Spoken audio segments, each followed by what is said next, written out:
The morning of the 2nd of February 2009 started like any other for Christine Ross. The sun was barely cresting over the Sandia Mountains, casting long shadows across Albuquerque's West Mesa, a sprawling stretch of high desert that seemed to go on forever. Christine had her routine down to a science. Wake up at 6:15 a.m., brew coffee, leash up Ruka, her German Shepherd mix, and head out for their daily walk before the New Mexico heat made the desert unbearable. She chose the mesa because it was quiet, peaceful, a place where she could clear her head before the chaos of the workday swallowed her whole. The area had been changing rapidly, construction crews carving up the land for new housing developments, bulldozers reshaping the terrain, for sale signs promising the American dream to families looking for affordable homes on the city's edge. But this early in the morning, it was just her, Ruka, and the endless expanse of sand, scrub brush, and silence. Ruka pulled ahead on the leash, nose to the ground, tail wagging with that boundless energy only dogs seem to possess before sunrise. Christine let her explore, watching as the shepherd zigzagged between creosote bushes and tumbleweeds, sniffing at rabbit holes and lizard tracks. They'd walked this path dozens of times. Christine knew every dip in the terrain, every cluster of cholla cactus, every spot where the ground turned from hard-packed dirt to loose sand. But today, Ruka stopped. Not the usual pause and sniff stop. This was different. The dog froze mid-stride, ears perked forward, body rigid. Then she started digging frantically, desperately, sending plumes of dust into the cool morning air. Christine called out, tugging the leash. Ruka, come on girl, leave it. But the dog wouldn't budge. She kept digging, whining now. That high-pitched sound dogs make when something's wrong. Christine walked closer, irritation giving way to curiosity. Probably a dead coyote or javelina, she thought. The desert was full of bones, nature's leftovers scattered across the landscape like forgotten relics.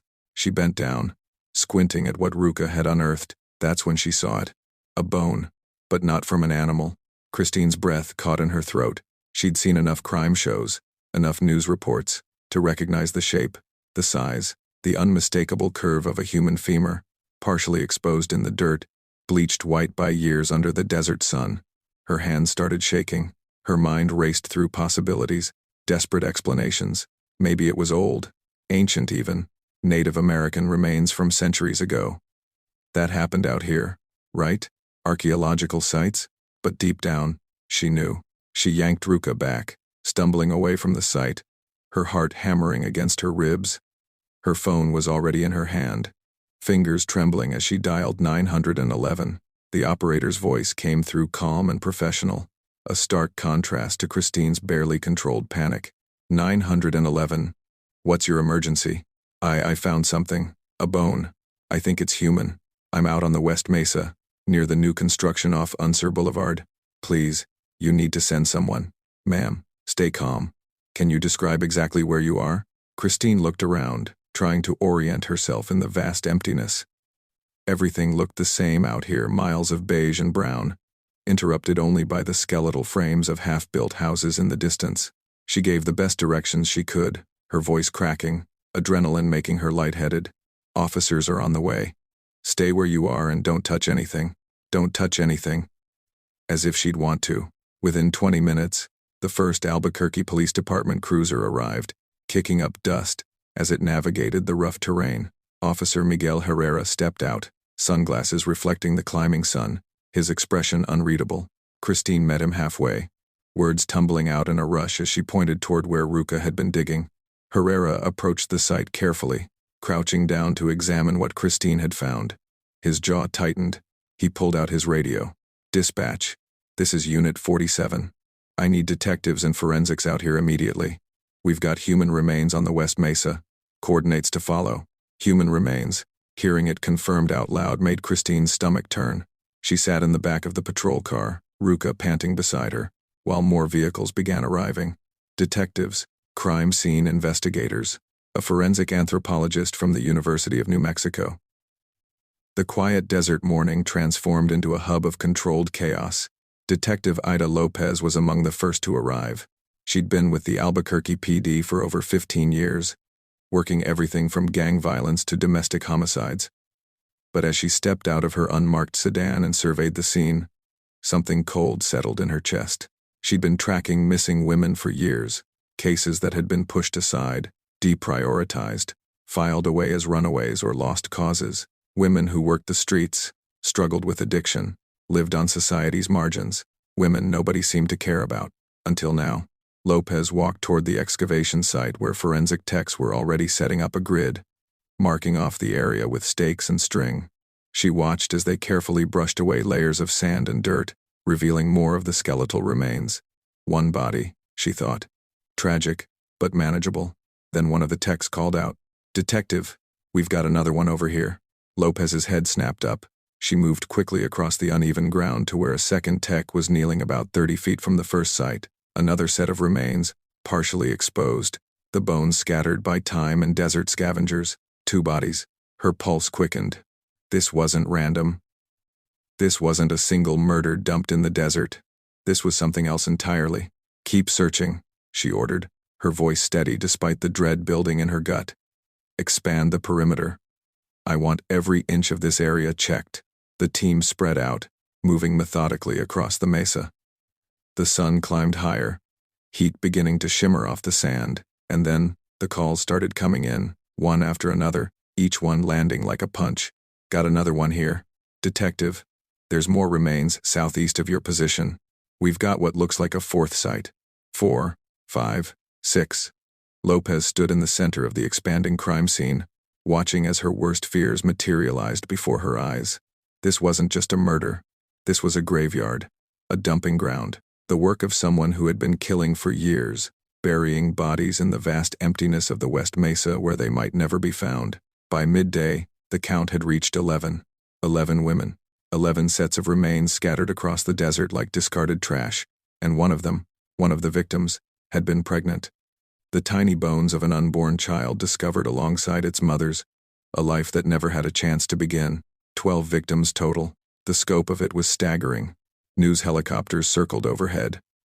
Reporters gathered at the perimeter, cameras trained on the scene. The story was already breaking across local stations, spreading like wildfire. Mass grave discovered on Albuquerque's West Mesa. Serial killer, suspected in deaths of multiple women. Detective Lopez stood at the edge of the excavation site, watching as forensic teams carefully documented each burial location. The wind picked up, carrying dust devils across the desert floor. Somewhere out there, she knew, was the person responsible for this. Someone who had hunted these women, killed them, and buried them in shallow graves, believing the desert would keep their secrets forever. But the desert had given them up, and now, the real work began.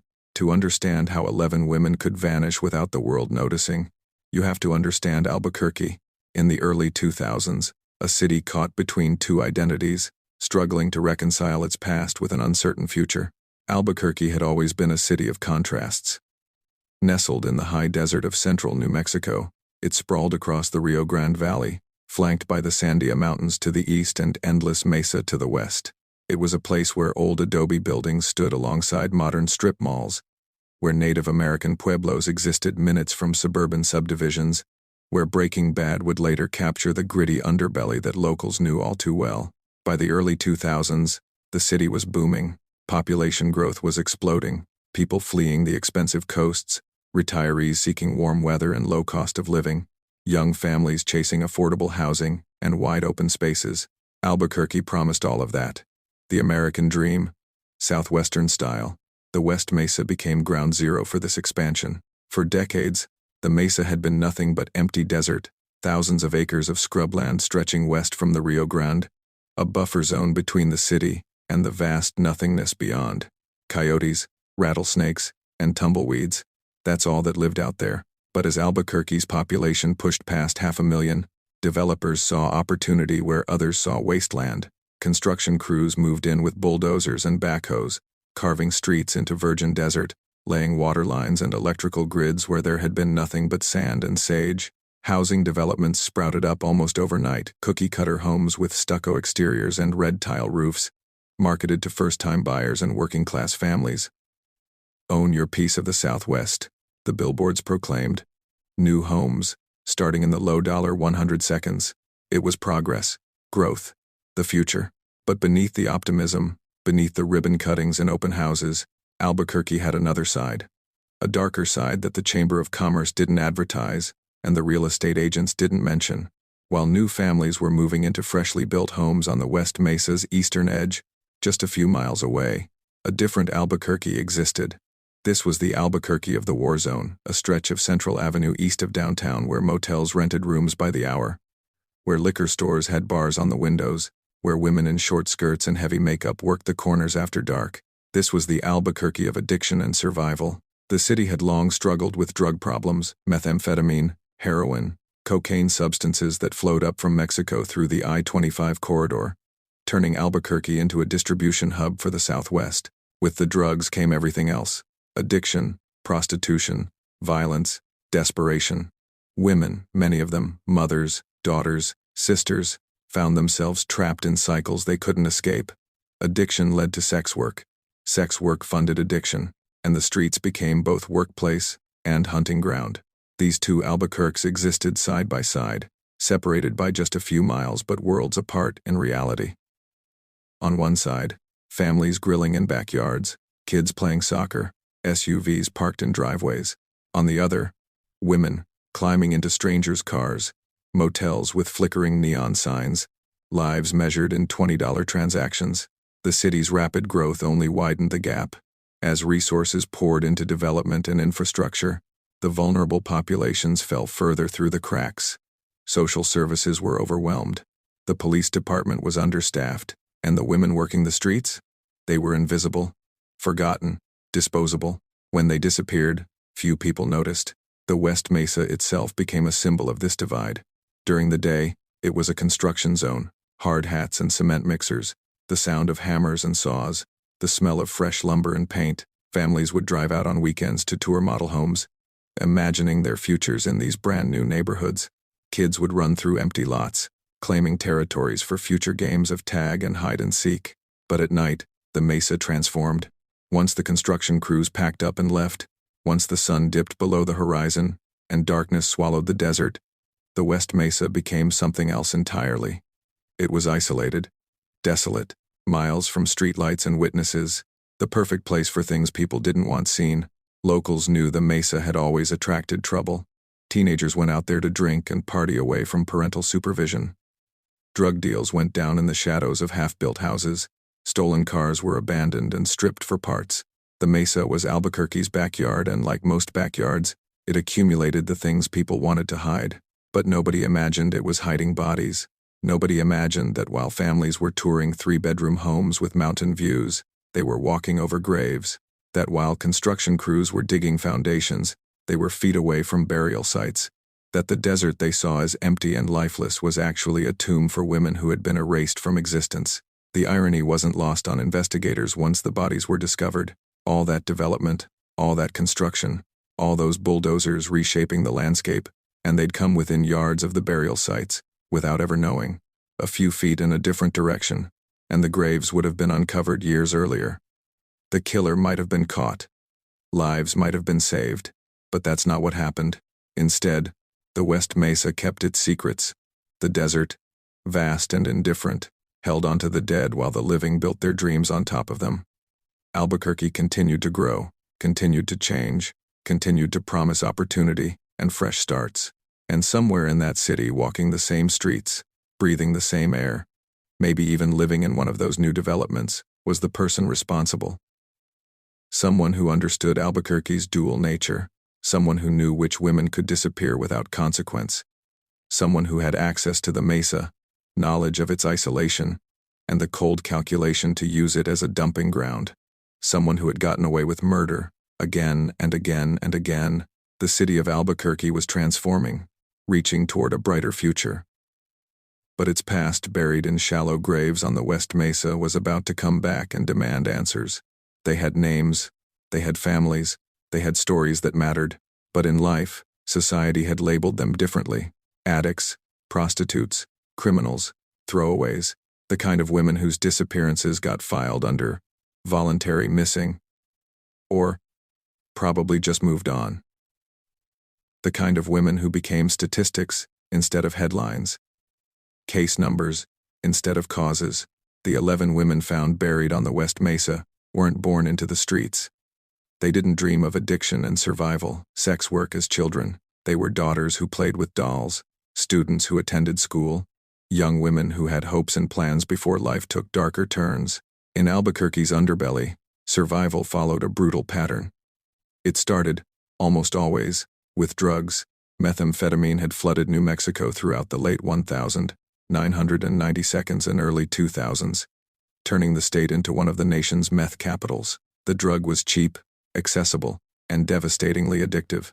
It didn't discriminate. It grabbed hold of teenagers, experimenting at parties, adults trying to cope with trauma, mothers working multiple jobs, who just needed energy to make it through another shift.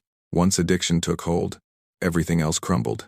Jobs disappeared, families fractured, homes were lost, and the need, that desperate, all-consuming need for the next hit, became the only thing that mattered. For women caught in this cycle, options narrowed quickly. Theft, dealing, sex work. The streets of Central Avenue, Albuquerque's main east-west corridor, became a marketplace where bodies were currency, and survival was measured in $20 increments. The women who worked these streets knew the risks. They knew about the violence, the beatings, the rapes, the close calls with men whose eyes held something dangerous. They knew about the other women who had disappeared, whispered about in motel rooms and on corner conversations. But when you're sick from withdrawal, when your body is screaming for relief, when you have nowhere else to turn, you take the risks. You climb into the car. You go with the stranger. You do what you have to do to survive another day. Except some of them didn't survive. What made these women perfect targets wasn't just their vulnerability, it was their invisibility. When a college student goes missing, the response is immediate. Amber alerts, press conferences, search parties, round-the-clock news coverage. The community mobilizes, because that victim represents someone's daughter, someone's future, someone who matters. But when a woman with a prostitution record goes missing, when she's known to police, when she has a history of drug arrests, when she's been in and out of jail, the response is different. Slower, less urgent. She probably just left town. She's done this before, she'll turn up. She's an addict. They're unreliable. These were the explanations that got repeated, the assumptions that allowed cases to go cold before they ever got warm.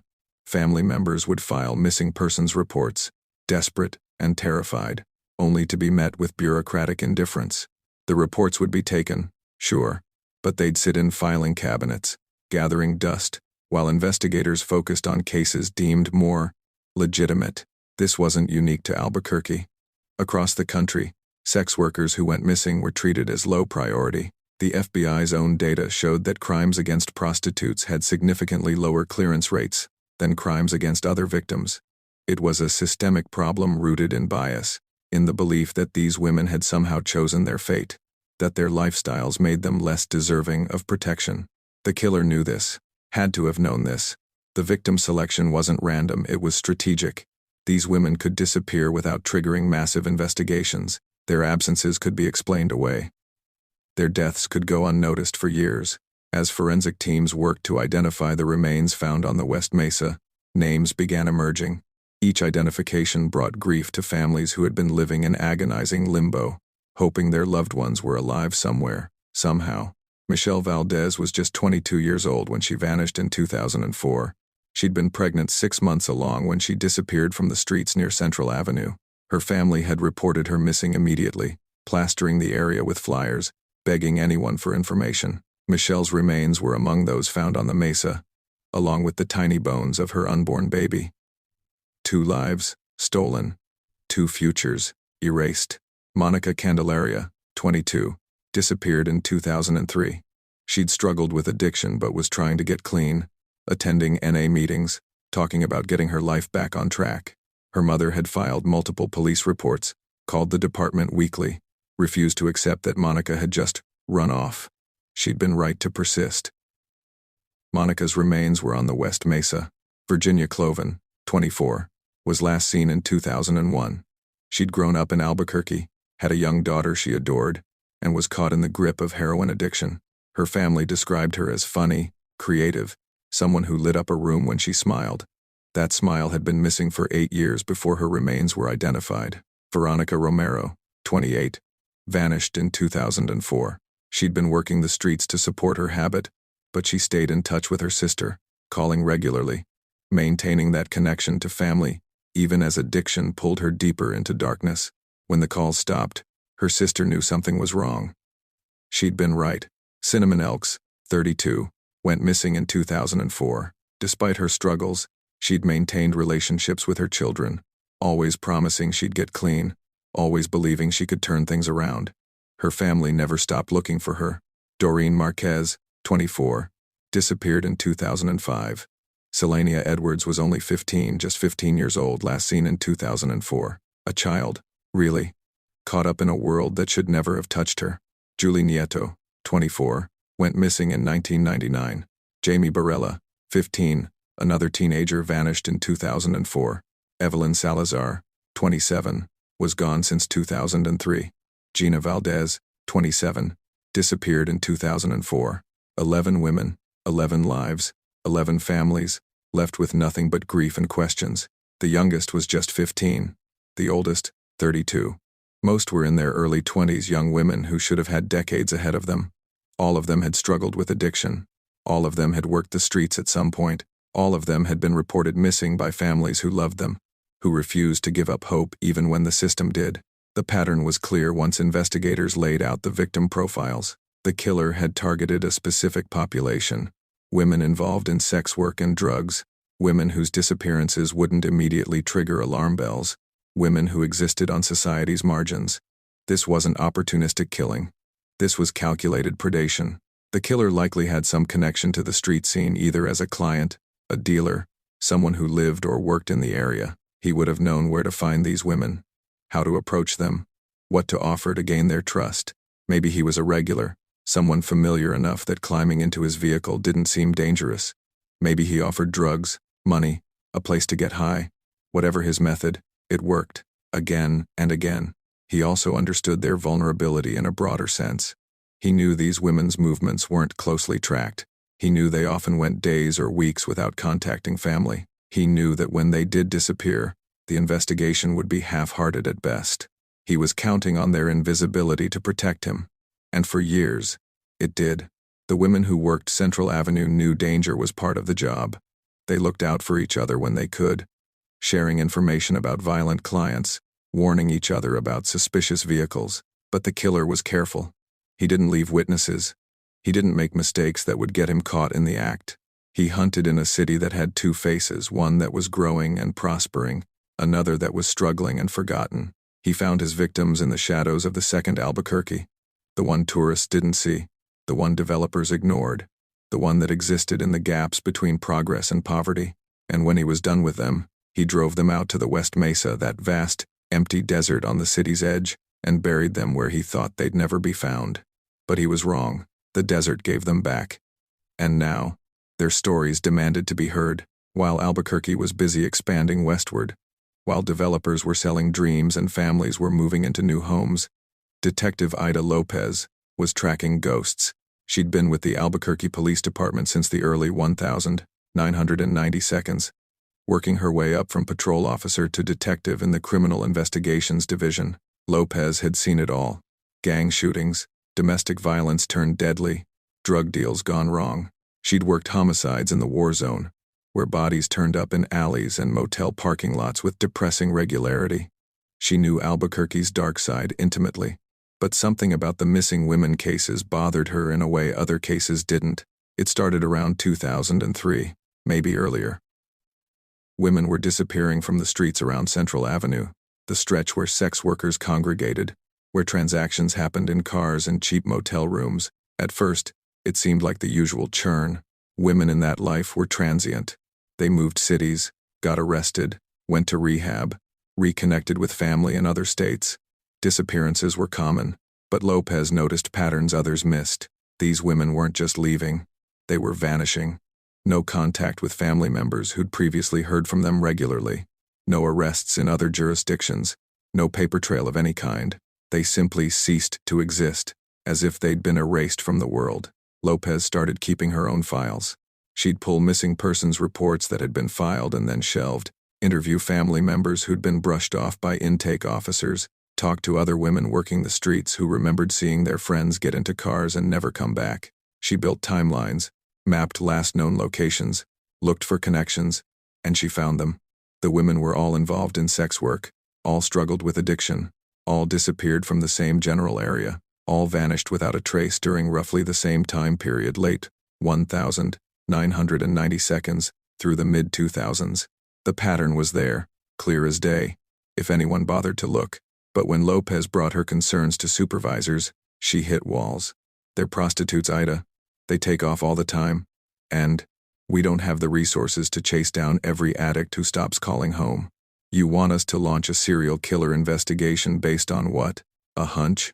The frustration was maddening. Lopez knew something was wrong. Her gut, honed by years of police work, was screaming that these disappearances were connected, that someone was hunting these women. But without bodies, without crime scenes, without evidence of foul play, her concerns were dismissed as speculation. The institutional apathy wasn't just about resources, it was about bias. The unspoken belief that these women's lives mattered less, that their choices had led them to dangerous situations, that investigating their disappearances wasn't worth the department's time. Lopez fought against that mentality every day, arguing that every victim deserved justice regardless of how they'd lived. She became known around the department as the detective who wouldn't let go. Some colleagues respected her tenacity. Others thought she was wasting time on dead-end cases, but Lopez didn't care about office politics. She cared about the women whose faces stared back at her from missing persons reports, women whose families were desperate for answers. She kept working the cases on her own time. She'd drive through the areas where the women had last been seen, talk to informants, follow up on tips that went nowhere. She attended community meetings in the neighborhoods most affected, building relationships with advocacy groups and outreach workers who served the street population. She made it known that she was listening, that she cared, that these cases mattered to her, even if they didn't matter to the system. And then, on the 2nd of February 2009, everything changed. When the call came in about human remains discovered on the West Mesa, Lopez was one of the first detectives dispatched to the scene. As she drove west on Interstate 40, watching the city give way to open desert, she had no idea she was about to be vindicated in the worst possible way. The scene was chaos when she arrived: patrol units, forensic vans, crime scene tape fluttering in the desert wind. She made her way to where the excavation was underway, watching as techs carefully brushed away sand and dirt to reveal skeletal remains. One body, then two, then more. With each discovery, Lopez felt a sick certainty settling in her chest. This was it. This was what she'd been afraid of. This was why those women had disappeared without a trace. Someone had been killing them and dumping their bodies in the desert, betting that the vast emptiness of the West Mesa would hide the evidence forever. As the body count climbed 5, 7, 9, 11, Lopez stood at the center of the crime scene, her mind racing. She thought about all the reports she'd filed, all the families she'd interviewed, all the times she'd been told she was chasing shadows. She'd been right. She'd known. But being right brought no satisfaction. Only a crushing weight of grief and anger. These women had been failed. Failed by a system that didn't prioritize their safety. Failed by a society that saw them as disposable. Failed by everyone who should have been protecting them. But they wouldn't be failed anymore. Not on Lopez's watch. She immediately took charge of coordinating the investigation, her years of groundwork suddenly becoming invaluable. She had files on missing women going back years. She had family contact information. She had timelines and last known locations. She had everything the department would need to start identifying victims and building a case. The same supervisors who'd dismissed her concerns were now asking for her expertise. The same colleagues who'd thought she was wasting time were now recognizing that her obsession had been justified. Lopez didn't gloat. She didn't say, "I told you so." She just got to work. Because 11 women were dead. 12, counting the unborn child. And somewhere out there was the person responsible, someone who'd been killing with impunity for years, confident that nobody cared enough about his victims to connect the dots. Detective Ida Lopez had cared. She'd been the lone voice insisting these women mattered, that their disappearances meant something, that justice was owed regardless of how society viewed them. Now, standing in the desert, surrounded by graves, she made a silent promise to the dead. She would find out who did this. She would give these women their names back. She would make sure the world knew their stories. She would not let them be forgotten again. The West Mesa bone collector had made a mistake. He'd underestimated the desert's ability to keep secrets, and he'd underestimated Detective Ida Lopez's refusal to give up. The hunt was on. The West Mesa crime scene became the largest forensic operation in Albuquerque's history. What started as a single bone discovery on a Monday morning transformed into a massive excavation that would stretch across weeks, consuming resources and manpower on a scale the city had never seen. By the afternoon of February 2nd, the Albuquerque Police Department had called in reinforcements from every available source. The New Mexico State Police sent investigators and equipment. The FBI's evidence response team deployed from their Albuquerque field office. Forensic anthropologists from the University of New Mexico arrived with ground-penetrating radar and specialized excavation tools. The Office of the Medical Investigator set up a mobile command center at the site's perimeter. The desert that had been so quiet that morning was now a hive of controlled activity. Generator-powered lights were erected for round-the-clock operations. Tents provided shade for forensic teams working under the brutal New Mexico sun. A grid system was established, dividing the search area into manageable sections that could be systematically examined. The challenge was immense. The burial sites weren't concentrated in one location.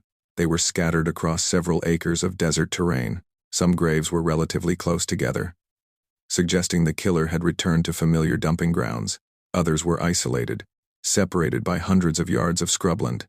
The randomness made the search exponentially more difficult. Ground-penetrating radar teams moved slowly across the mesa, their equipment detecting anomalies in the soil that might indicate disturbed earth. Every hit required careful investigation. Forensic anthropologists would mark the location, photograph it from multiple angles, then begin the painstaking process of excavation. This wasn't like digging a hole in your backyard. Every layer of soil had to be carefully removed and sifted. Every bone fragment, no matter how small, had to be documented and preserved.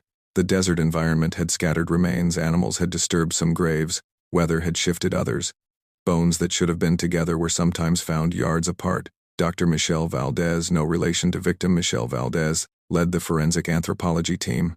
She'd worked mass grave sites before, including war crimes, investigations in the Balkans, but this case hit different.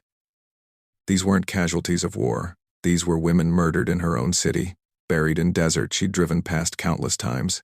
The condition of the remains varied significantly. Dr. Valdez would later explain in reports. Some had been buried for nearly a decade. Others were more recent. Desert conditions, extreme heat, low humidity, scavenger activity had accelerated decomposition and skeletal degradation. What that meant in practical terms, identifying victims would be difficult. Determining cause of death would be nearly impossible in most cases. Soft tissue was gone. Clothing had deteriorated. Personal effects that might have provided quick identification had been scattered or destroyed by time and elements. But the team worked methodically, treating each burial site with the respect and care the victims deserved in life but rarely received.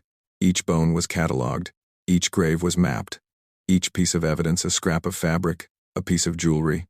Anything that might help identify the dead or point toward their killer was carefully preserved. The excavation revealed disturbing details about the killer's methods. The graves were shallow, most less than 2 feet deep, just enough to hide a body from casual observation but not deep enough to require significant effort or time. The killer had been efficient, practical. He wasn't performing elaborate rituals or taking time to carefully conceal his crimes.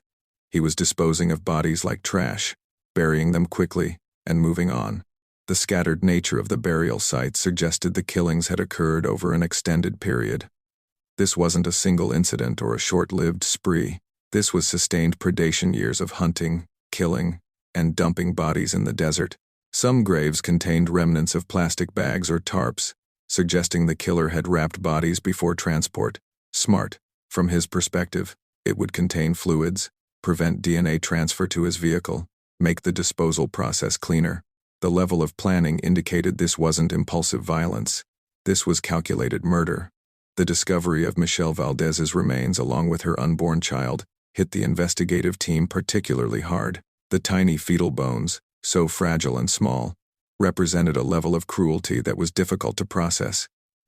The killer hadn't just murdered women, he'd murdered a baby that never had a chance to draw breath. As days turned into weeks, the excavation continued. News helicopters circled overhead, broadcasting images of the crime scene to viewers across the country. The story had gone national. Serial killer's burial ground, discovered in New Mexico. 11 women found dead on Albuquerque Mesa. The coverage was relentless. Families of missing women began calling the police department, desperate to know if their loved ones were among the dead. The waiting was agonizing. Identification would take time, dental records had to be obtained, DNA samples collected from family members, forensic comparisons made. There were no quick answers. Detective Lopez coordinated with the medical investigator's office, cross-referencing the missing persons cases she'd been tracking with the remains being recovered. The overlap was significant. Many of the women she'd been concerned about for years were likely lying in the desert graves.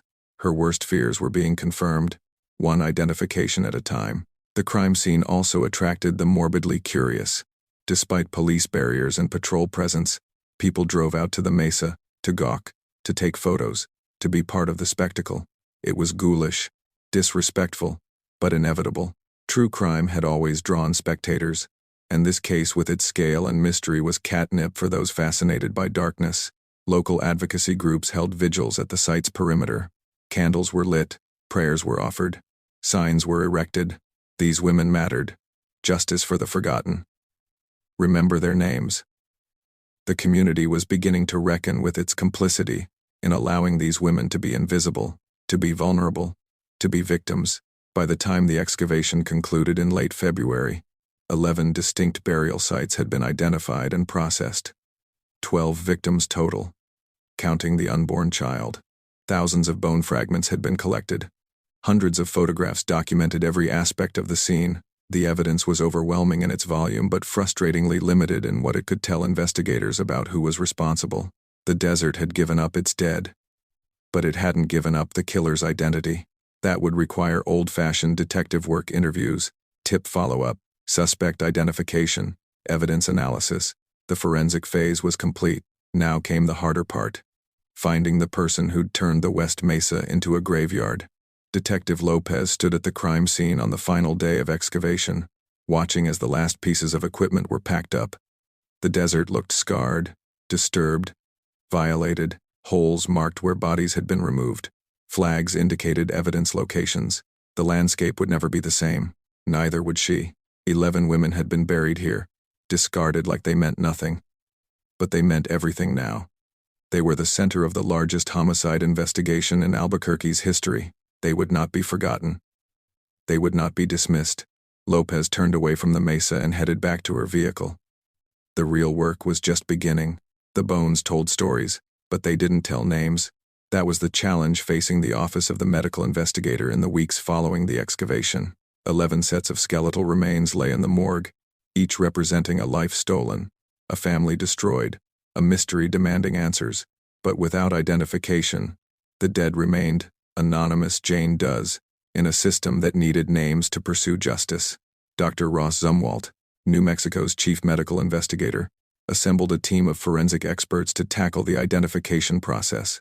Forensic anthropologists, odontologists, DNA specialists, everyone who could contribute to putting names to the remains.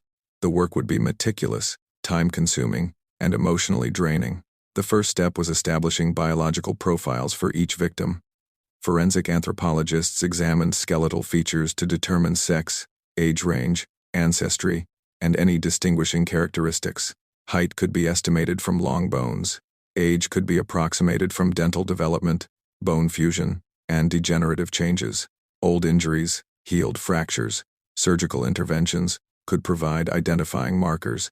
All 11 victims were female, which aligned with Detective Lopez's missing persons cases.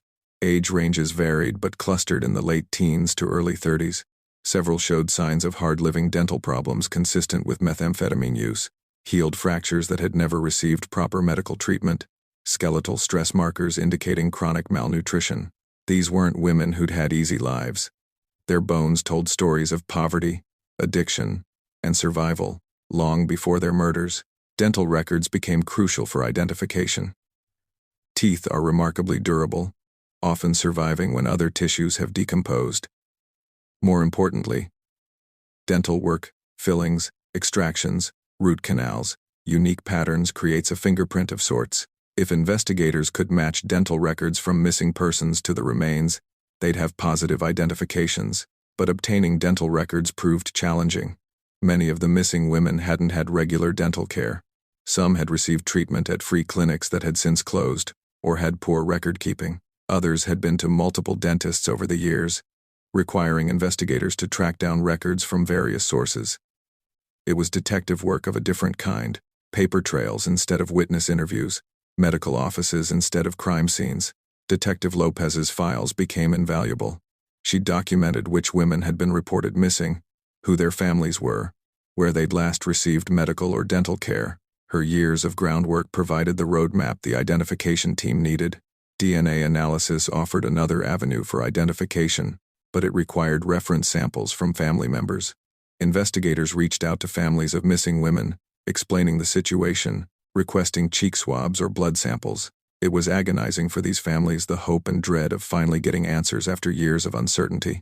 Some families responded immediately, desperate to know if their loved one was among the dead. Others were harder to locate. Women who'd been estranged from family, whose relatives had moved or passed away, whose connections had frayed over years of addiction and street life. Tracking down next of kin became its own investigation. The first identification came within 2 weeks of the discovery. Michelle Valdez, 22, pregnant when she disappeared in 2004. Dental records provided a match. Her family received the news they'd been dreading for 5 years. Michelle wasn't coming home. She'd been in the desert all along, buried in a shallow grave with her unborn baby. The grief was overwhelming, but so was the relief of finally knowing. Michelle's mother had spent years in limbo, hoping her daughter was alive somewhere, imagining scenarios where Michelle would walk through the door clean and sober, ready to rebuild her life. Now that hope was gone, replaced by the terrible certainty of death. But at least she knew. At least she could lay her daughter to rest properly. More identifications followed. Monica Candelaria, Virginia Cloven, Veronica Romero. Each name brought closure to a family and added urgency to the investigation. These weren't nameless victims anymore. They were daughters, sisters, mothers. They had people who loved them, who'd been searching for them, who deserved answers about what happened. Cinnamon Elks was identified through dental records. Her children, who'd been waiting years for their mother to come back, learned she never would. The finality was crushing, but it was also a kind of mercy. Not knowing is its own torture. Selania Edwards, just 15 years old, was identified through DNA comparison with her mother's sample. A child, murdered and buried in the desert. The identification hit the investigative team hard. 15. She should have been worrying about homework and high school drama, not working streets and climbing into strangers' cars. The system had failed her catastrophically. Jamie Barella, also 15, was identified next. 2 teenagers among the dead. 2 children who'd fallen through every safety net society was supposed to provide. Julie Nieto, Evelyn Salazar, Gina Valdez, Doreen Marquez. The names kept coming, each one representing a family's worst nightmare. Confirmed. By late spring 2009, 10 of the 11 victims had been positively identified. 1 remained unknown, Jane Doe, a woman whose identity was lost along with her life. No dental records matched. No DNA reference samples provided hits. She remained a ghost, buried and forgotten, her name lost to time. The unidentified victim haunted investigators. Everyone deserved their name back, deserved to be remembered as a person rather than a case number. But despite extensive efforts publicizing reconstructions of what she might have looked like, reaching out to missing persons databases across the country, following every possible lead, her identity remained elusive. The identification process also revealed the timeline of murders. Based on when the women had disappeared and forensic estimates of how long they'd been buried, investigators determined the killing had occurred over several years. The earliest victim, Julie Nieto, had vanished in 1999. The most recent disappearances were in 2005. At least 6 years of active hunting and killing. That timeline was terrifying. It meant the killer had been operating for years without detection, refining his methods, growing more confident. It also raised the question, had he stopped in 2005? Or had he simply changed his dumping ground? Were there other burial sites out there? Other victims, waiting to be discovered? As families began making funeral arrangements, the community grappled with collective guilt.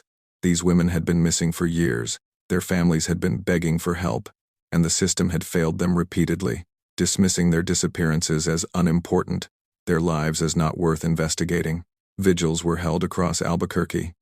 Churches opened their doors for memorial services. Advocacy groups organized marches demanding justice and systemic change. The women who'd been invisible in life were finally being seen in death. Detective Lopez attended every funeral she could. She stood in the back of churches, watching families say goodbye to daughters and sisters they'd been searching for. She listened to eulogies that spoke of funny moments, childhood memories, dreams that had been derailed by addiction. She saw the grief and anger in the faces of those left behind, and she renewed her commitment to finding the person responsible. The dead had their names back. Now, they needed justice. Somewhere in Albuquerque, maybe still walking the same streets, maybe living a normal life, maybe hiding in plain sight, was the West Mesa bone collector. He'd murdered at least 11 women and an unborn child. He'd buried them in the desert and moved on with his life, confident he'd gotten away with it. But the investigation was just getting started. The identification phase was complete. Now came the hunt for the killer, and Detective Lopez wasn't going to stop until she found him. With names attached to the victims, the investigation shifted into high gear. The Albuquerque Police Department assembled a task force dedicated exclusively to the West Mesa murders, detectives, analysts, forensic specialists, all working toward a single goal: identify and apprehend the killer. Detective Ida Lopez was appointed lead investigator, her years of tracking these cases finally recognized as the asset they'd always been. She inherited a conference room that quickly transformed into a command center, walls covered with victim photos, timelines, maps marking last known locations and the burial site, evidence logs, suspect lists. It looked like something from a television crime drama, except the stakes were real, and the pressure was immense. The FBI's Behavioral Analysis Unit sent profilers to assist. They studied the crime scene photos, reviewed victim information, analyzed the killer's methods. Their assessment painted a disturbing picture of the perpetrator. The killer was likely male, probably white or Hispanic given Albuquerque's demographics. He was organized, methodical, capable of controlling victims and disposing of bodies without leaving obvious evidence. He had access to a vehicle necessary for transporting bodies to the remote Mesa location. He was familiar with the area, comfortable navigating the desert at night, knowledgeable about where he could bury bodies without immediate discovery. Most significantly, he had some connection to the street scene where victims were found.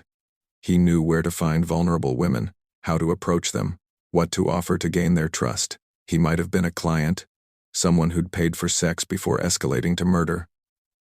Or a dealer, someone who supplied drugs and used that leverage to isolate victims.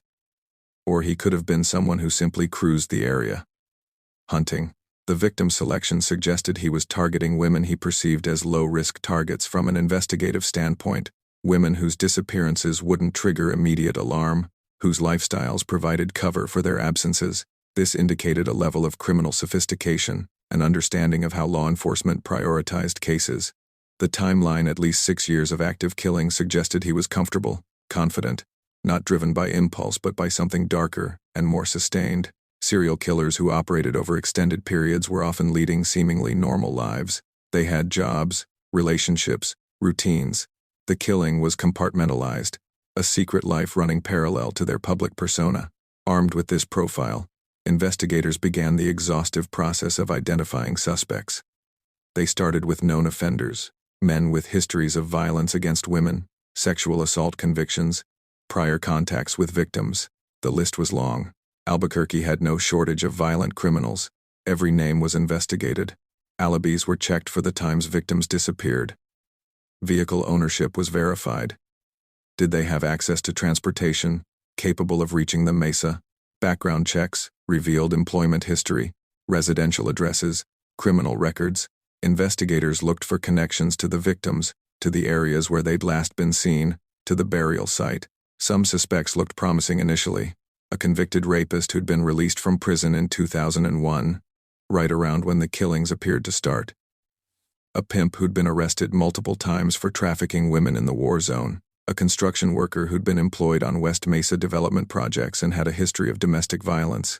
Each was investigated thoroughly. Interviews were conducted, DNA samples were requested, timelines were constructed to see if they aligned with victim disappearances. But one by one, suspects were eliminated, alibis checked out. DNA didn't match evidence from the crime scene. The connections that looked significant on paper fell apart under scrutiny.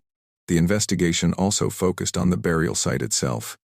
Who had access to that area? The West Mesa was public land, technically accessible to anyone, but the specific location where bodies were buried was somewhat isolated. Investigators interviewed construction workers who'd been employed on nearby developments, utility workers who serviced the area, residents of the few homes that existed on the mesa's eastern edge. Had anyone seen vehicles in the area at odd hours? Had anyone noticed suspicious activity? The interviews yielded fragments: a truck seen parked in the desert late at night, a man walking near the burial site, vehicles driving without headlights, but nothing concrete, nothing that led directly to a suspect. The tip line became both a blessing and a curse. After the story went national, calls poured in from across the country. People reported suspicious neighbors, estranged family members, ex-boyfriends with violent tendencies. Some tips were well-intentioned but vague. Others were clearly from people with mental health issues or grudges to settle. A few were outright hoaxes. Every tip had to be evaluated, categorized, and investigated if it met certain criteria.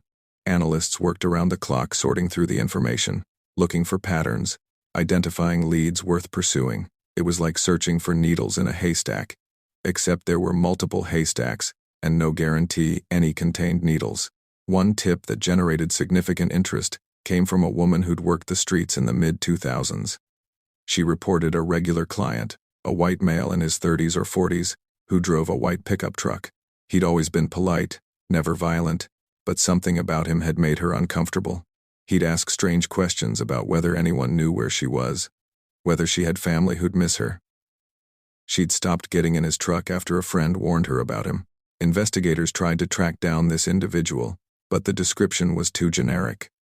White pickup trucks were everywhere in New Mexico, without a name, a license plate, or more specific identifying information.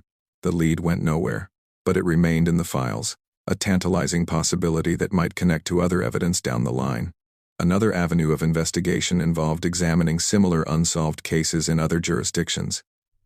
Had the killer operated elsewhere before coming to Albuquerque? Were there other burial sites in New Mexico or neighboring states?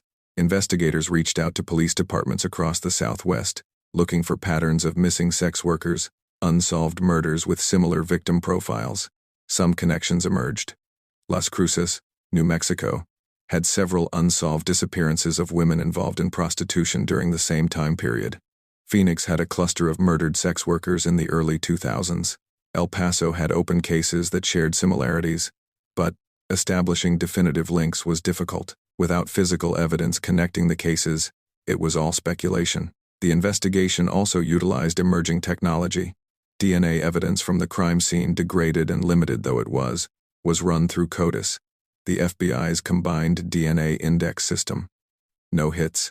The killer either had no prior arrests that required DNA collection, or he'd been careful enough not to leave biological evidence that could be traced back to him. Investigators also looked at cell phone records, though this proved challenging. In the early to mid-2000s, cell phone usage wasn't as ubiquitous as it would later become. Many of the victims didn't have phones, or had prepaid phones that were difficult to track. Tower data from the areas where women disappeared was requested, but the volume of information was overwhelming, and the technology for analyzing it was still developing. Financial records were examined for victims who had bank accounts or credit cards, looking for patterns in their final transactions. Most had neither, operating in a cash economy that left no paper trail. The few records that existed showed nothing unusual: small withdrawals, purchases at convenience stores, nothing that pointed toward their killer. As months passed, the investigation consumed thousands of man-hours and generated mountains of paperwork. Detectives worked overtime, sacrificing personal lives to chase leads. The pressure from the community, from the media, from the victims' families, was relentless. Everyone wanted answers. Everyone wanted justice. But the killer remained elusive. Detective Lopez felt the weight of it every day. She'd walk through the command center, looking at the faces of the 11 women staring back from the wall, and feel the responsibility crushing down on her. These women had been failed in life. She couldn't fail them in death. She worked leads that went nowhere. She interviewed witnesses who remembered nothing useful. She reviewed evidence until her eyes burned and her head ached. She attended strategy meetings where the same questions were asked over and over. Who did this? Why can't we find him? What are we missing? The truth was, they might not be missing anything. Sometimes killers just got lucky. Sometimes they were careful enough, smart enough, or fortunate enough to avoid detection. Sometimes the evidence simply wasn't there, no matter how hard investigators looked. But Lopez refused to accept that. Somewhere, there was a thread to pull, a connection to make, a piece of evidence that would crack the case open. She just had to find it. The investigation was far from over. Tips were still coming in. Suspects were still being identified and eliminated. Technology was advancing, offering new ways to analyze old evidence. The case remained active, remained a priority. But as 2009 turned into 2010, and 2010 turned into 2011, the reality became harder to ignore. The West Mesa bone collector was still out there, and he might never be caught. In any investigation of this magnitude, suspects emerge from shadows, some credible, some desperate reaches, all demanding attention and resources. The West Mesa Task Force pursued dozens of persons of interest over the years, each one representing hope that the case might finally break open. Each one, ultimately, leading nowhere. The first major suspect surfaced within weeks of the discovery. Lorenzo Montoya was a local pimp with a violent history and connections to several of the victims. He'd been arrested multiple times for pandering, assault, and drug offenses. Women who worked for him described him as controlling and dangerous, someone who didn't tolerate disobedience. More significantly, Montoya had been murdered in 2006, shot and killed by the father of a woman he'd been pimping. The father, enraged by what Montoya had done to his daughter, had tracked him down and executed him. The killing had been ruled justifiable homicide, a father protecting his child. The timing was interesting. The West Mesa murders appeared to stop around 2005. Montoya died in 2006. Had his death ended the killing spree? Investigators dug deep into his background, looking for connections to the burial site, evidence he'd had access to vehicles capable of transporting bodies, anything that would place him at the scene. They found circumstantial connections. Montoya had known at least 3 of the victims. He'd been active in the areas where women disappeared. He fit the general profile male, connected to the street scene, violent history, but there was no physical evidence linking him to the murders. No DNA matches, no witnesses placing him with victims around the time of their disappearances, no proof he'd ever been to the West Mesa burial site. Detective Lopez interviewed women who'd worked for Montoya, asking about his habits, his vehicle, his behavior. The picture that emerged was of a brutal man capable of violence, but not necessarily the methodical killer they were hunting. Montoya's violence was impulsive, reactive beatings administered when women held back money, assaults triggered by perceived disrespect. The West Mesa murders showed planning and control, a different psychological profile. Still, Montoya remained a person of interest. Dead men can't defend themselves, and the circumstantial evidence was enough to keep him on the suspect board. Some investigators believed he was responsible, others weren't convinced. Without definitive proof, the question remained open. Another suspect who generated significant attention was a long-haul truck driver who'd been arrested in 2009 for soliciting prostitution in Albuquerque.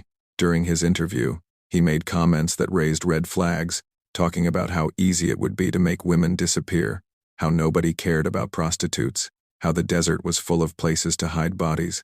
Investigators obtained warrants for his truck, his home, his financial records. They traced his routes over the previous decade, looking for patterns that aligned with the victim disappearances. They interviewed women in other cities along his regular routes, asking if they'd had encounters with him. The investigation revealed he was a creep, someone who regularly solicited sex workers and had a disturbing fascination with violence. But being a creep wasn't the same as being a killer.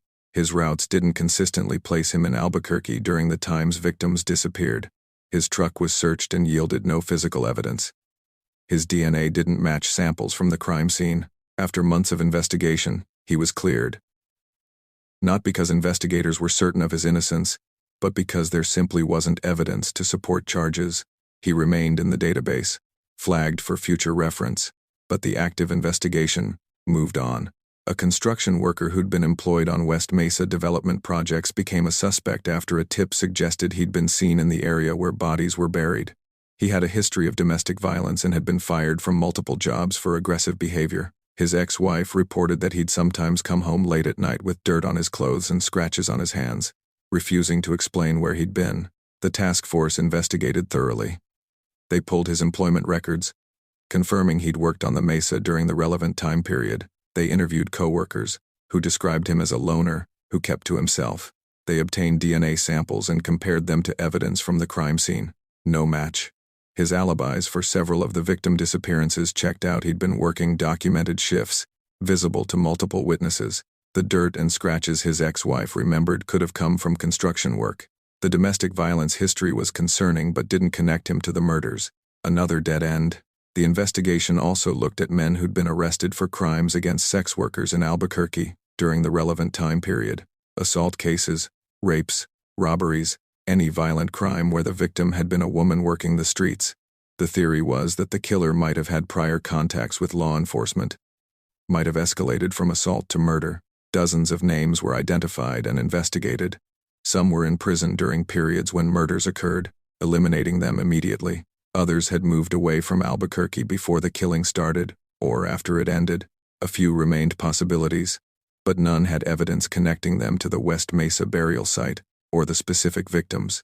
One suspect who haunted the investigation was a man who'd been reported by multiple sex workers as dangerous. He'd pick up women, drive them to isolated locations, then become violent, choking them, threatening them with weapons, forcing them to perform acts they hadn't agreed to. Several women had escaped from his vehicle and reported him to police, but the reports had been filed years apart, and the man had never been arrested. The women couldn't provide a license plate number or a full name. Descriptions varied. Some said he drove a dark sedan, others a light-colored SUV. Some described him as white, others as Hispanic. The inconsistencies made it difficult to determine if they were even talking about the same person. Investigators tried to track him down using the fragments of information available, but it was like chasing smoke. If he existed, if he was real, and not a composite of multiple dangerous clients, he'd been careful enough to avoid identification. The case files contained his ghost, but not his name. The $100,000 reward, announced with great fanfare, generated a flood of tips but no breakthrough. People called in with suspicions about neighbors, co-workers, family members. Some tips were clearly motivated by the money. Wild accusations with no basis in fact.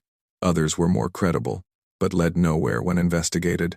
One caller reported a man who'd lived near the burial site and had suddenly moved away in 2005. Investigators tracked him to Texas, interviewed him, examined his background. He'd moved for a job opportunity, had no criminal history, and had alibis for multiple victim disappearances. Cleared. Another tip came from a woman who claimed her ex-husband had confessed to killing prostitutes while drunk. Investigators took the claim seriously, obtained warrants, searched his property. They found nothing. The ex-husband denied ever making such statements, suggested his ex-wife was trying to cause him trouble in their custody dispute. Without corroborating evidence, the tip went nowhere. The frustration was palpable. Every promising lead seemed to evaporate under scrutiny. Every suspect who looked good on paper fell apart during investigation. The killer had left so little evidence, had been so careful in his victim selection and disposal methods, that traditional investigative techniques weren't gaining traction. Detective Lopez spent countless hours reviewing case files, looking for something everyone had missed. She re-interviewed witnesses, hoping time had jogged memories or loosened tongues. She drove out to the West Mesa burial site, standing in the desert where the bodies had been found, trying to think like the killer. What had he seen in this location? Why here? What did it tell her about who he was? The answers didn't come. As years passed, the active investigation slowed. Not because anyone gave up, but because leads dried up. Every viable suspect had been investigated and cleared or remained under suspicion without evidence to support charges. The tip line still received calls, but fewer and fewer. The media attention faded. The public moved on to other stories, other tragedies, but the families didn't move on. They couldn't. Their daughters, sisters, mothers were still dead. The killer was still free. Justice was still denied. And somewhere in Albuquerque, or maybe long gone, moved to another city, another state, the West Mesa bone collector was living his life. Maybe he thought about the women he'd killed. Maybe he drove past the burial site sometimes, remembering. Maybe he'd stopped killing, satisfied with what he'd done, or maybe he'd just found a new dumping ground. The investigation remained open. The case remained unsolved, and the questions remained unanswered. Who was he? Where was he? And would he ever face justice for what he'd done? When evidence runs thin and suspects lead nowhere, theories fill the void.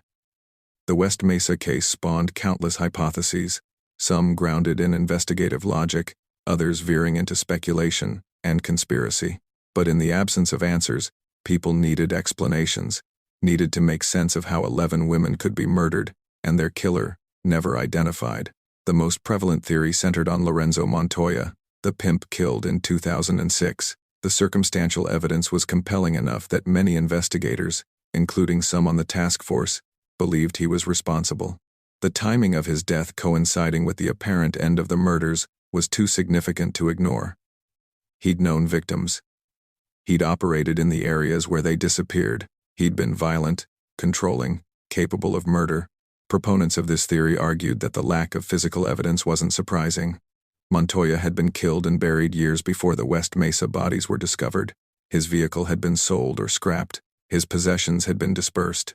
Any evidence that might have connected him to the crimes was long gone by the time investigators knew to look for it. The theory provided closure of a sort. The killer was dead. He couldn't hurt anyone else. Justice had been served, albeit not through the legal system. Some family members found comfort in this explanation, preferring to believe the monster responsible was gone, rather than still walking free. But others, including Detective Lopez, weren't convinced. The evidence was too thin, too circumstantial. Montoya was violent, yes, but his violence was different from what the West Mesa murders suggested. He was a pimp who beat women who worked for him, not a serial killer who hunted strangers. The psychological profiles didn't align perfectly. More troubling was the question of the burial site. Had Montoya ever been to the West Mesa? Did he have reason to know that isolated area? His known activities centered around the war zone and downtown areas, not the western outskirts of the city. Without evidence placing him at the burial site, the theory remained speculation. Another theory suggested the killer was someone in law enforcement or connected to it. This would explain how he'd avoided detection, how he'd known which women to target for maximum invisibility, how he'd understood investigative procedures well enough to avoid leaving evidence. A cop or former cop would have had the knowledge and access to pull off these murders. The theory was disturbing but not unprecedented. History had shown that some serial killers had been police officers or security guards, using their positions to identify vulnerable victims and avoid suspicion. In Albuquerque, a killer with a badge could have approached women without triggering alarm, could have known which areas weren't heavily patrolled, could have had inside information about the investigation. The task force quietly investigated this possibility, reviewing personnel records, looking at officers who'd worked the areas where victims disappeared, checking for any red flags in behavior or background. It was sensitive work. Accusing a fellow officer of being a serial killer could destroy careers and reputations. But the theory had to be explored. Nothing concrete emerged. No officer fit the profile perfectly. No one had unexplained absences during times victims disappeared.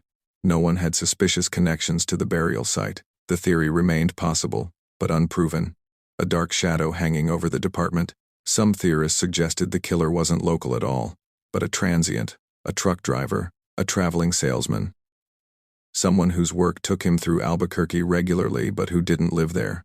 This would explain why local investigations hadn't identified him. He'd come into town, hunt, kill, dispose of bodies, then leave. By the time victims were reported missing, he'd be hundreds of miles away. This theory aligned with patterns seen in other serial killer cases. The highways of America had been hunting grounds for predators who understood that mobility provided protection. Kill in one jurisdiction, live in another, and the chances of being connected to the crimes dropped significantly. Investigators had explored this angle, looking at similar unsolved cases in other cities. trying to identify patterns that might point to a traveling killer. Some connections seemed possible: missing sex workers in Las Cruces, unsolved murders in Phoenix, disappearances in El Paso. But without physical evidence linking the cases, it was impossible to know if they were related or just tragic coincidences. A darker theory suggested there might be multiple killers. What if the West Mesa wasn't the work of one person but several? What if different men had independently chosen the same dumping ground? The burial sites were scattered across a wide area. The timeline spanned years. The victim selection was consistent but not identical. This theory was less popular among investigators. Serial killers occasionally worked in pairs, but multiple unconnected killers using the same burial site seemed statistically unlikely. The more probable explanation was a single perpetrator operating over an extended period. Conspiracy theories inevitably emerged. Some claimed the murders were connected to drug cartels, that the women had been killed as warnings or had witnessed something they shouldn't have. Others suggested human trafficking rings, though this didn't align with the evidence. Trafficking victims are valuable commodities, not typically murdered and buried in the desert. More outlandish theories involved satanic cults, government cover-ups, and connections to other high-profile unsolved cases across the country. These theories thrived on internet forums and true crime podcasts, fueled by the frustration of an unsolved case and the human need to find patterns even where none existed. The most haunting theory was the simplest. The killer was just lucky. He'd chosen victims carefully, disposed of bodies in a location that might never have been discovered if not for a dog walker's random morning route, and had the good fortune to avoid making the one mistake that would have exposed him. Sometimes criminals got away with it not because they were brilliant, but because circumstances aligned in their favor. This theory offered no comfort. It suggested that justice was arbitrary, that evil could triumph through nothing more than chance. It meant the killer might be anyone, a neighbor, a coworker, someone passing on the street. It meant he could still be in Albuquerque, living a normal life. His secret buried as deep as the bodies had been. Detective Lopez had her own theory, though she kept it mostly to herself. She believed the killer was local, someone embedded in the community, someone who'd had access to the street scene and the burial site. She believed he'd stopped killing either because he'd moved away, been incarcerated for other crimes, or died. She didn't believe it was Montoya. The evidence was too weak, but she believed it was someone similar, someone whose violence had been hiding in plain sight. What frustrated her most was knowing the killer's name was probably already in the case file somewhere. Statistically, in investigations this extensive, the perpetrator's name usually appeared at some point as a witness, a person of interest, someone mentioned in a tip. The challenge was identifying which name among thousands was the right one. The community had its own theories, shaped by fear and the need for explanation. Some believed the killer was still active, just using different dumping grounds. Every time a woman went missing in Albuquerque, whispers started. Was it him? Had he started again? The fear was particularly acute among women working the streets, who saw every client as a potential threat, every isolated location as a possible grave. Others believed the killer had been scared off by the discovery of the bodies, that the massive investigation and media attention had driven him underground or out of the area. This theory provided some comfort. At least he wasn't actively hunting anymore, but it also meant he'd escaped justice, was living free, while his victims remained dead. True crime enthusiasts dissected the case online, creating elaborate theories based on publicly available information. Some of their work was impressive, connecting dots that investigators might have missed, but most of it was speculation built on incomplete information, theories that sounded compelling but had no evidentiary support. The reality was that without physical evidence connecting a suspect to the crimes, without witnesses who could identify the killer, without a confession or a breakthrough in forensic technology, the case might never be solved. Theories could proliferate endlessly, but theories weren't proof. Speculation wasn't justice. Somewhere, someone knew the truth. Maybe the killer himself, living with his secrets. Maybe someone who'd suspected, but never reported. Maybe someone who'd seen something years ago and didn't realize its significance. The truth existed. It just remained hidden, buried as deep as the bodies had been. And until that truth emerged, the West Mesa bone collector remained a ghost, a name without a face, a killer without an identity, a mystery that haunted Albuquerque and defied every attempt to solve it. The theories would continue, the speculation would persist, But the facts remained unchanged. 11 women were dead, one killer was responsible, and justice remained elusive. There's a moment in every investigation when the reality sets in, when the leads stop coming, when the phones stop ringing, when the task force gets reassigned to other cases. For the West Mesa investigation, that moment came gradually, a slow recognition that despite thousands of hours and exhaustive efforts, the case was going cold. By 2012, 3 years after the discovery, the dedicated task force had been dissolved, not because anyone gave up, but because resources couldn't be justified indefinitely without progress. Detective Lopez remained the primary investigator, but she was back to handling other cases as well, juggling homicides and assaults alongside her continued work on the West Mesa murders. The command center was dismantled. The walls covered with victim photos and evidence timelines were stripped bare. The files, boxes and boxes of them were moved to storage, cataloged and preserved but no longer actively reviewed daily. The case transitioned from active investigation to cold case status, a bureaucratic designation that felt like defeat, even though everyone insisted it wasn't. Cold case didn't mean closed. It meant the investigation continued, but at a different pace, with fewer resources, with less urgency. Tips were still followed up, new information was still evaluated, but the daily grind of interviews and surveillance and evidence analysis had stopped. The case was waiting for a break, waiting for new technology, waiting for someone to come forward with information that could crack it open. Detective Lopez struggled with the transition. For years, the West Mesa case had consumed her life. She'd worked weekends and holidays, sacrificed time with family, dreamed about the victims and woke up thinking about suspects. The case had validated her years of insisting these women mattered, but it had also become a weight she couldn't put down.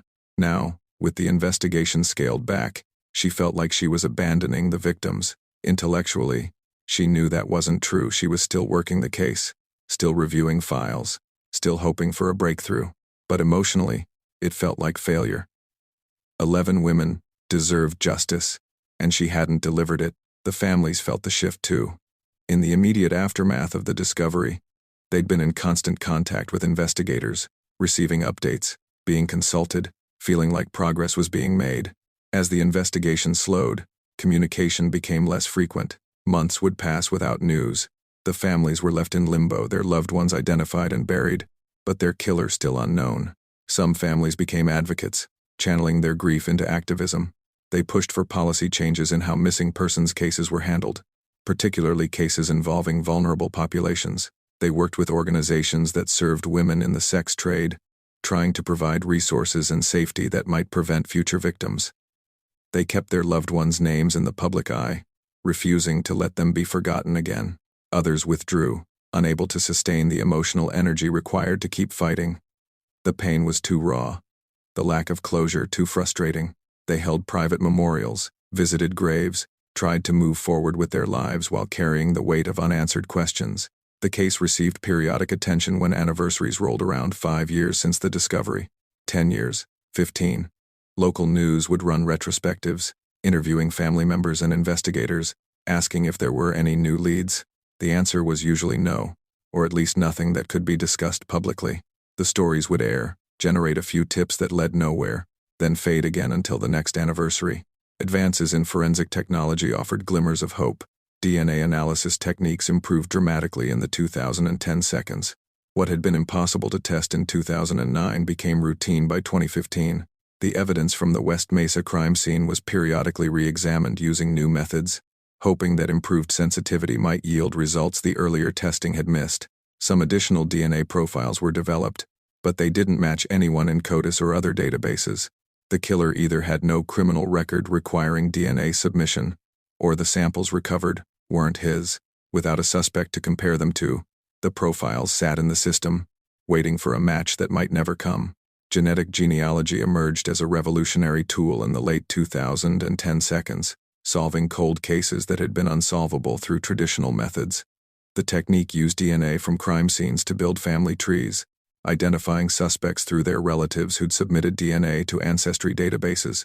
It had cracked cases decades old, bringing justice to victims whose families had given up hope. The West Mesa Task Force explored using genetic genealogy, but the degraded nature of the DNA evidence made it challenging. The samples weren't robust enough for the detailed analysis required. Still, investigators kept trying, working with labs that specialized in extracting usable profiles from difficult samples. It was painstaking work with no guarantee of success, but it represented one of the best remaining hopes for solving the case. The investigation also benefited from tips that came in years after the initial discovery. People's circumstances changed. Someone who'd been afraid to talk in 2009 might feel safer in 2015. Relationships ended, loyalties shifted, and information that had been kept secret sometimes emerged. Every few months, a tip would come in that seemed credible enough to warrant follow-up. Detective Lopez, even after retiring from the Albuquerque Police Department in 2015, stayed connected to the case. She consulted with the detectives who'd inherited it, reviewed new information, offered insights based on her years of experience. The case had defined her career, and she couldn't let it go. She'd made promises to those women, standing over their graves, and she intended to keep them, even if it took the rest of her life. The reality of cold cases is that they're solved through persistence and luck in roughly equal measure. Persistence keeps investigators reviewing files, following up tips, applying new technologies. Luck provides the break, a witness who finally comes forward, a relative who submits DNA to an ancestry site, a deathbed confession, a piece of evidence that gets re-examined and yields new results. The West Mesa case had persistence in abundance. What it lacked was luck. Other serial killer cases from the same era had been solved. The Golden State Killer, who'd terrorized California in the 1,970 seconds and 80 seconds, was identified in 2018 through genetic genealogy. The Grim Sleeper, who'd murdered women in Los Angeles over decades, was caught in 2010. Even cases with less evidence and fewer resources had been cracked through breaks that the West Mesa investigation hadn't received. It was frustrating, maddening, heartbreaking. The families deserved answers. The victims deserved justice. The community deserved to know the monster who'd walked among them had been identified and held accountable. But deserving something didn't make it happen. The case remained open, officially unsolved. A file that got thicker with each passing year but no closer to resolution. The $100,000 reward remained available, though fewer people remembered it existed. The tip line still accepted calls, though they came infrequently now. The investigation continued, in the slow, grinding way that cold cases do, not dead, but not alive either, existing in a limbo between hope and resignation. Detective Lopez, now in her 70s, still thought about the case daily. She'd see news stories about other solved cold cases and feel a mixture of hope and envy. She'd drive past the West Mesa and remember standing in the desert surrounded by graves, making promises she hadn't been able to keep. She'd look at photos of the victims, young women frozen in time, their lives stolen, their stories unfinished, and feel the weight of failure. But she also held on to hope. Cases had been solved after 20 years, 30 years, even longer. Technology kept improving. People kept coming forward with information. The truth had a way of emerging eventually. Even when it seemed buried forever, somewhere, the answer existed. Somewhere, someone knew who the West Mesa bone collector was. And maybe, someday, that information would surface. Maybe the case would be solved, justice would be served, and the families could finally have closure. Until then, the investigation continued. Slowly, quietly, but it continued, because those 11 women deserved nothing less. The West Mesa case changed Albuquerque in ways both visible and invisible, forcing the city to confront uncomfortable truths about how it treated its most vulnerable residents, and leaving a legacy that extended far beyond the investigation itself. The most immediate impact was on how law enforcement handled missing persons cases, particularly those involving sex workers and drug users. Before the West Mesa discovery, these cases were often deprioritized, filed away with the assumption that the missing person had simply moved on or didn't want to be found. The discovery of 11 bodies, women whose families had been begging for help for years, exposed the fatal consequences of that approach. The Albuquerque Police Department implemented new protocols for missing persons investigations. Cases could no longer be dismissed based solely on the missing person's lifestyle or history. Every report required follow-up, documentation, and active investigation regardless of who the victim was. It wasn't a perfect system. Resource limitations and implicit biases still affected how cases were handled, but it was an improvement, a recognition that every life had value. Detective Ida Lopez became the face of this change, though she never sought the spotlight. Her years of insisting these women mattered, of tracking cases everyone else ignored, of refusing to accept that some victims were less deserving of justice. All of it was vindicated by the West Mesa discovery. She became an advocate for systemic reform, speaking at conferences, training new detectives, pushing for policies that protected vulnerable populations. Her legacy within the department was profound. Young investigators learned from her example that persistence mattered, that listening to your instincts was important, that every victim deserved an advocate. The Lopez standard became shorthand for thorough, compassionate investigation that didn't write off victims based on who they were. Beyond law enforcement, the case sparked conversations about the sex trade and addiction in Albuquerque. Advocacy organizations that had been working in obscurity suddenly had platforms and funding. The community began to see sex workers not as criminals or nuisances, but as human beings, daughters, mothers, sisters who deserved protection and resources. Outreach programs expanded, offering services to women working the streets. Harm reduction initiatives provided clean needles, naloxone for overdose prevention, and connections to treatment programs. Safe houses opened, giving women alternatives to the streets. The changes didn't eliminate prostitution or addiction. Those were complex problems without simple solutions, but they provided lifelines that hadn't existed before. The case also highlighted the intersection of poverty, addiction, and violence. The women buried on the West Mesa hadn't chosen their paths out of desire but out of desperation. They'd been trapped in cycles of addiction that narrowed their options until survival sex work seemed like the only choice. Understanding this context didn't excuse the violence they'd experienced, but it illuminated the systemic failures that had made them vulnerable. Families of the victims became powerful voices for change. They shared their loved ones' stories, not just the addiction in the streets, but the childhoods, the dreams, the moments of joy that had existed before drugs took hold. They humanized women who'd been reduced to statistics and stereotypes, forcing the community to see them as people rather than problems. Annual vigils were held at the West Mesa burial site, transforming the desert graveyard into a place of remembrance. Crosses were erected bearing the victims' names. Flowers and mementos were left by family members and strangers alike. The site became sacred ground, a reminder of lives lost and justice denied, but also of a community's commitment to never forget. The case influenced how media covered crimes against sex workers. Before West Mesa, these stories rarely made headlines. Murders of prostitutes were brief mentions in police blotters, if they were covered at all. The West Mesa case, with its scale and horror, forced media attention, and in covering it, journalists began to examine their own biases about which victims were newsworthy. True crime coverage of the case in podcasts, documentaries, books, kept the story alive for national audiences. While some of this coverage was exploitative, sensationalizing tragedy for entertainment, much of it was thoughtful, examining the systemic issues that had allowed these murders to happen.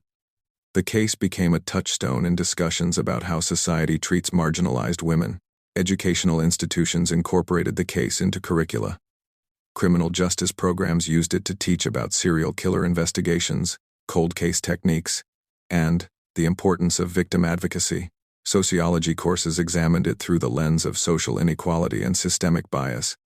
The case became a teaching tool, its lessons extending beyond Albuquerque to influence how future professionals approach their work. The impact on Albuquerque's street community was complex. Women working the sex trade became more cautious, more aware of the dangers they faced. They developed informal safety networks, sharing information about dangerous clients, checking in with each other, trying to protect themselves in an inherently dangerous environment. The fear was real. Every client could be the killer, every isolated location, a potential grave. But the increased attention also brought increased police scrutiny, which was a double-edged sword. More patrols meant more safety, but also more arrests, more harassment, more difficulty working. The women caught in the sex trade found themselves in an impossible position, needing protection but also needing to avoid law enforcement that could arrest them for the very activities they were doing to survive. The West Mesa case also left a mark on the physical landscape of Albuquerque. The burial site, once just anonymous desert, became a landmark of tragedy. Development in the area slowed. Who wanted to build homes near a mass grave? The land remained largely empty, a buffer zone between the city and the desert. marked by crosses and memories. For the families, the legacy was deeply personal.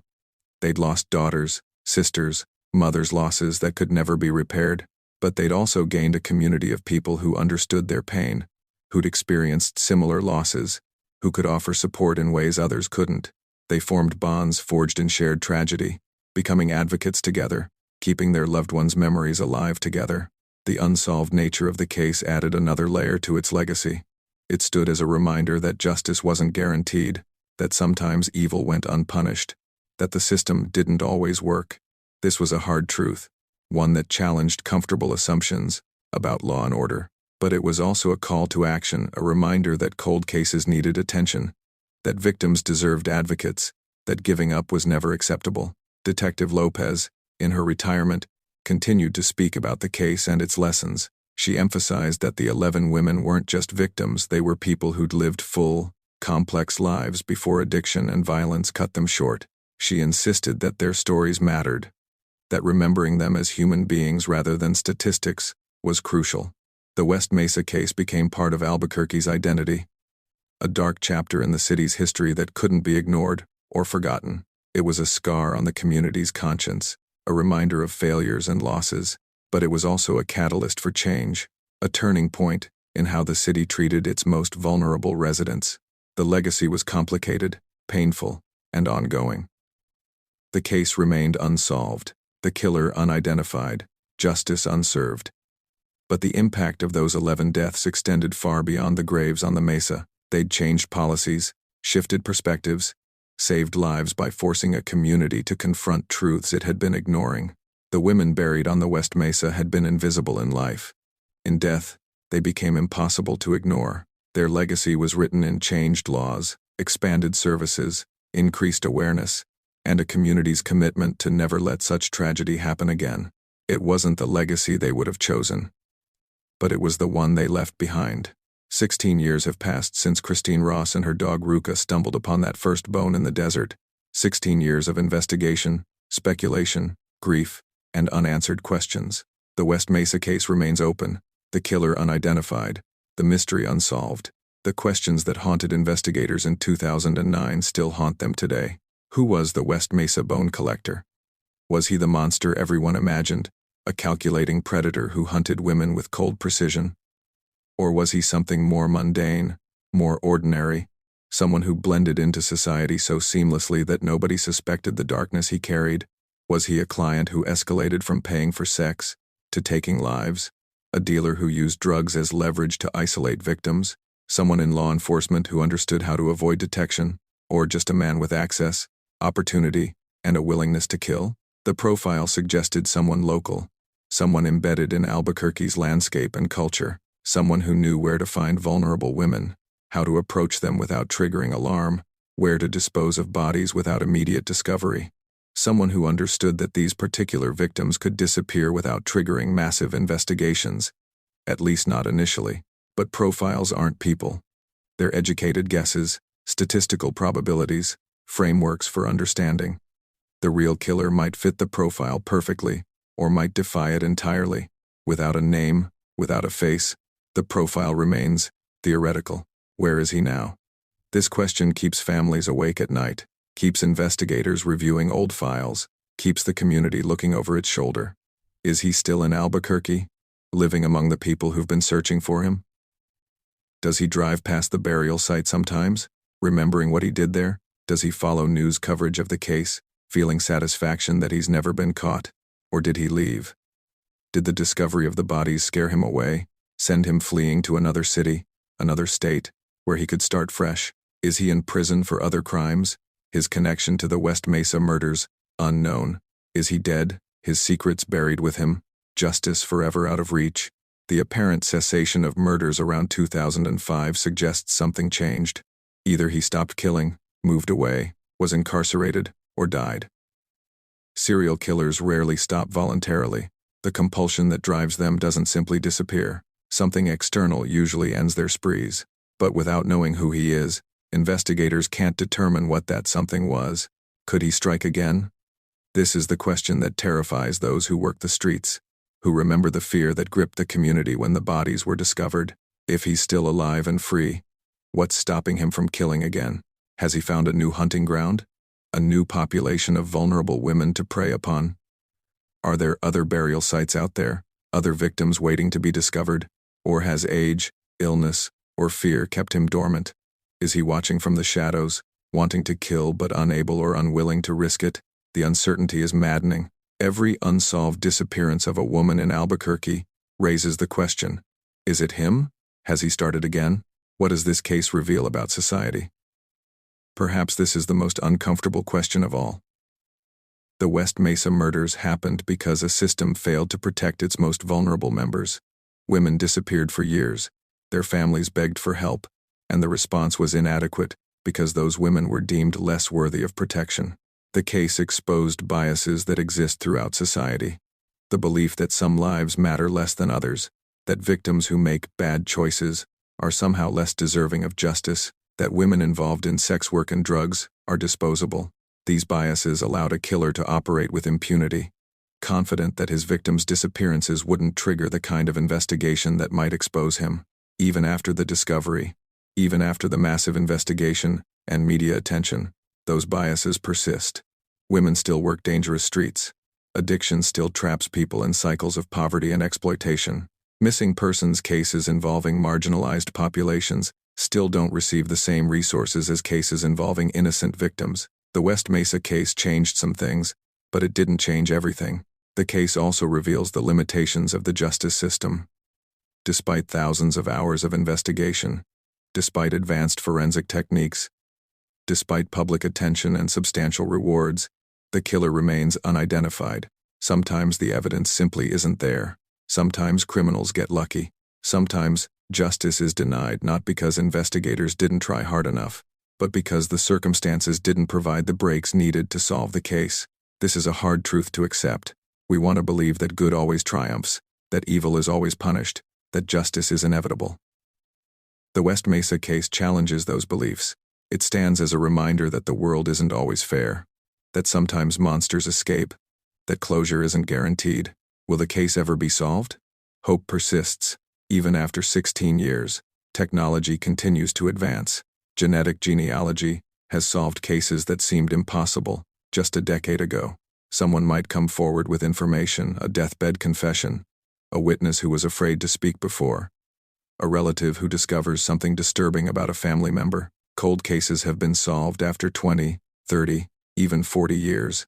Detective Ida Lopez, now in her mid-70s, still believes the case can be cracked.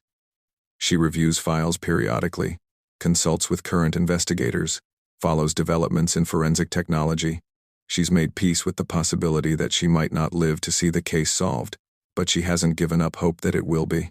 The families hold on to hope too, though it's tempered by years of disappointment. They attend vigils, maintain their loved ones' graves, keep the story alive in whatever ways they can. They know the odds of resolution decrease with each passing year, but they refuse to accept that their daughters, sisters, mothers will never receive justice. The community remembers, though the memory fades with time. Younger residents of Albuquerque might not know the story, might drive past the West Mesa without realizing what happened there. But those who lived through the discovery, who felt the fear and grief that gripped the city in 2009, haven't forgotten. The case remains part of Albuquerque's collective consciousness, a dark chapter that can't be erased.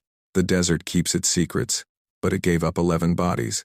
Maybe, someday, it will give up one more secret, the identity of the man who buried them there. Maybe evidence preserved from the crime scene will yield results with future technology. Maybe someone will finally break their silence. Maybe luck will finally align with persistence. Or maybe the West Mesa bone collector will remain forever unknown. A ghost haunting Albuquerque's history. A mystery that defies solution. Maybe the families will never get closure. The victims will never get justice. And the questions will remain unanswered. The desert stretches west from Albuquerque. Vast and empty and indifferent. Housing developments have crept closer to the burial site over the years, though the immediate area remains undeveloped. The crosses marking where bodies were found still stand, weathered by wind and sun, maintained by families who refuse to let their loved ones be forgotten.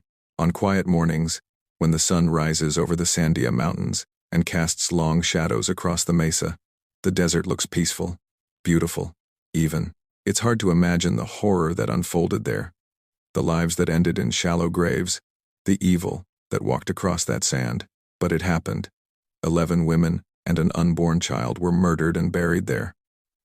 Their killer has never been identified. Their families still wait for answers, and the questions remain, haunting and unresolved. Who was he? Where is he? Will he ever face justice? The desert knows, but the desert isn't talking, and so the mystery endures, a wound that won't heal, a case that won't close, a story without an ending. The West Mesa bone collector remains at large, his identity unknown, his fate uncertain, his crimes unpunished. 11 women are dead. One killer is free. And Albuquerque still waits for answers that may never come.